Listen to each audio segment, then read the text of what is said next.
Salut à toutes et à tous, je m'appelle Mathis Decroux et comme on est en quarantaine, je vais vous apprendre à faire cette photo avec un téléphone. Allez, c'est parti.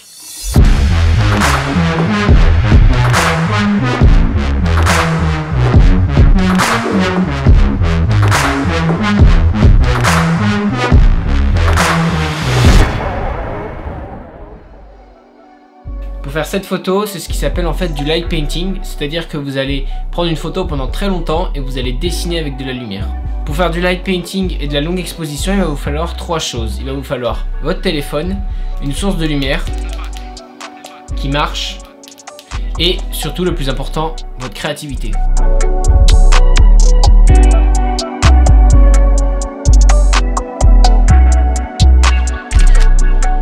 Donc tout d'abord, la première étape de votre photo, ce que vous allez faire, c'est que vous allez définir votre scène. Donc vous allez définir comment vous voulez la composer simplement. Donc dans notre cas, on avait Margot qui était assise sur le canapé, qui avait un livre sur ses genoux et on voulait en fait que la lumière sorte du livre, s'enroule autour d'elle et s'éloigne d'elle en tourbillon. Donc le but, c'est vraiment de faire avec des choses que vous avez autour de vous. Vous pouvez faire ça dans votre appartement, dans la rue, à vous de voir, bien sûr, à pas plus d'1 kilomètre de chez vous. Après, ce que vous allez faire, c'est que vous allez éteindre un maximum de lumière. Le but, c'est que vous ayez pas, voire peu, de lumière parasite et ça vous permettre en gros de dessiner plus longtemps avec la lumière. Après, pour vous aider à composer votre scène et votre photo, vous pouvez activer la grille 3x3 qui va vous permettre de faire apparaître des lignes au tiers de l'image et ainsi mieux organiser la photo. Le plus important, il va falloir que le téléphone soit statique et ne bouge pas, donc il va falloir le bloquer et bien sûr faire appel à vos talents de bricoleur. Nous on avait de la chance, on avait un petit support en bois, mais n'hésitez pas à le caler entre des livres, entre des objets, etc. Donc ça c'est fait.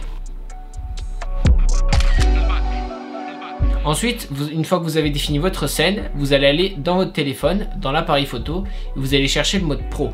Le mode pro c'est quoi? Le mode pro il va vous permettre de régler tous les paramètres de la photo pour vraiment pouvoir tout contrôler. Et c'est là que ça devient intéressant. Pour vos réglages, vous allez prendre l'ISO, qui est la sensibilité du capteur, et vous allez la baisser au minimum. Ensuite, vous allez définir la longueur d'exposition. Donc là, vous allez la monter entre 10 et 30 secondes. Ça va être le temps pendant lequel vous allez exposer votre capteur à la lumière, et donc pendant lequel vous allez faire la photo. L'étape également importante, c'est de définir le focus. Alors, comme il va faire très sombre, voire quasiment tout noir, vous ne pouvez pas faire d'autofocus, à moins que vous ayez vraiment un téléphone super performant. Vous allez passer en focus manuel, et donc vous allez demander à la personne qui va éclairer la scène d'éclairer le sujet que vous voulez mettre en focus et régler le focus manuel en fonction de ce que vous voyez. Ce qui est intéressant aussi, c'est de vérifier le réglage de votre appareil.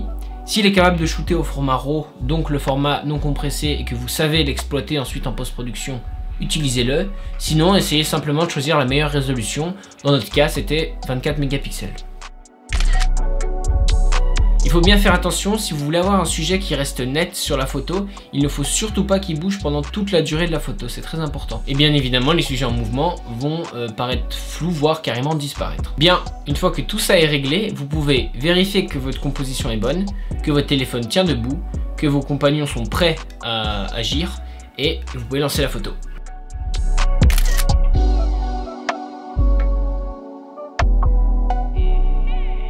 Voilà, là vous avez vos premiers résultats. Alors, bien sûr, vous n'allez pas réussir du premier coup, sinon ce serait pas drôle. Ou alors c'est que vous êtes vraiment très bon.